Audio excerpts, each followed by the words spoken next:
Welcome back to the Sales Pulse podcast, where selling isn't performance, it's a fluent human conversation. I'm Marla Koupal, your sales conversation architect, and this is the space where we craft new perspectives on selling.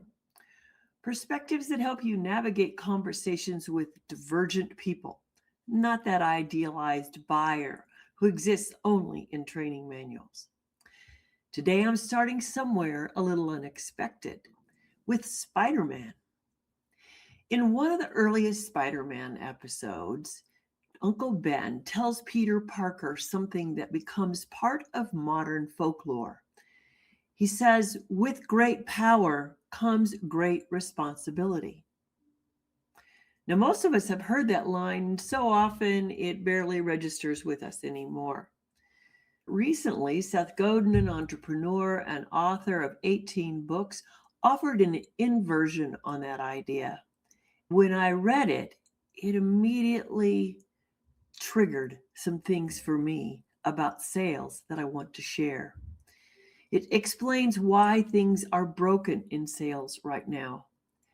He pointed out that some people, hoping to avoid responsibility, insist they don't have power. I'll say it again.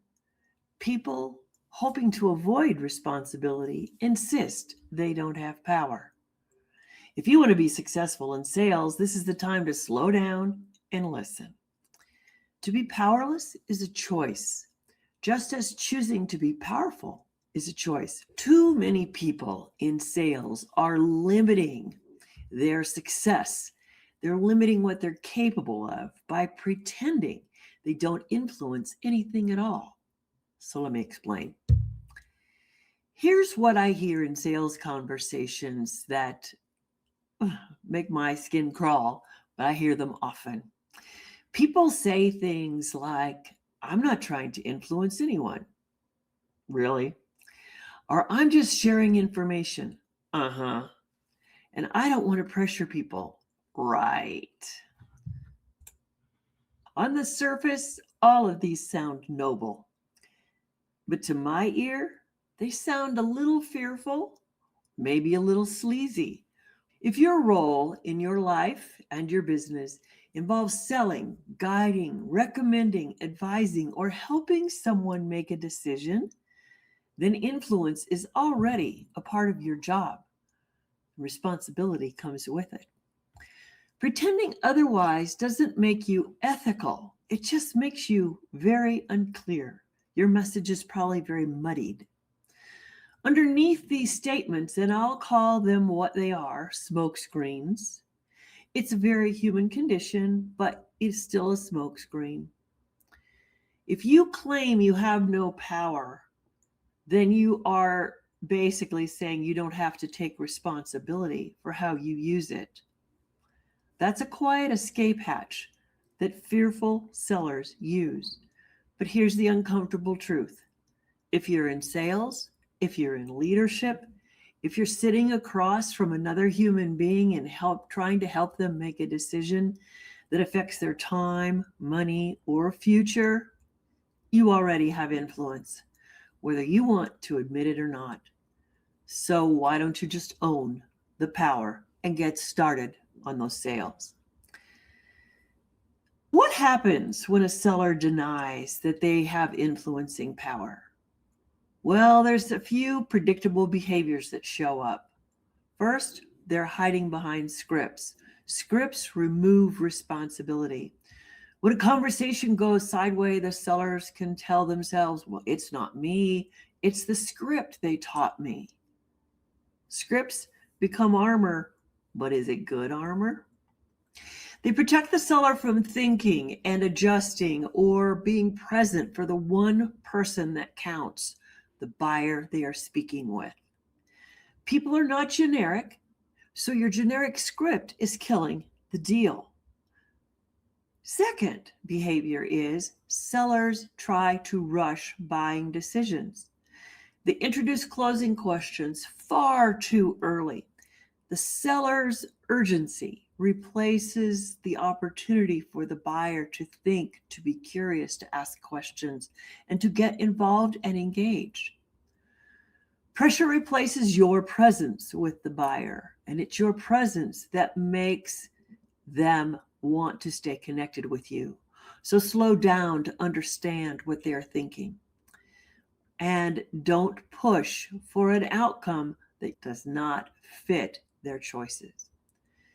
And lastly, sellers who do not accept responsibility like to explain instead of listening. Well, just let me tell you this. Explaining feels safer to many of you versus silence of listening. Talking feels more productive. You think you're getting somewhere, and that waiting for the buyer to think and to share with you frustrates you. But we all know talking is just anxiety in disguise, especially when the seller does not fully understand the buyer's choices, desires, thoughts, motivations. So here's the irony of all of these. Avoiding responsibility to craft a solid conversation with your buyer does not make you ethical. It makes you reckless with your influence, and you're wasting the buyer's time.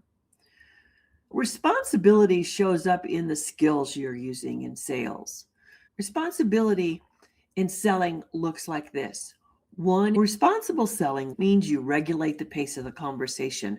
You don't drag the buyer along until you get all of your words out or push them into a decision at the speed you'd like to have that decision.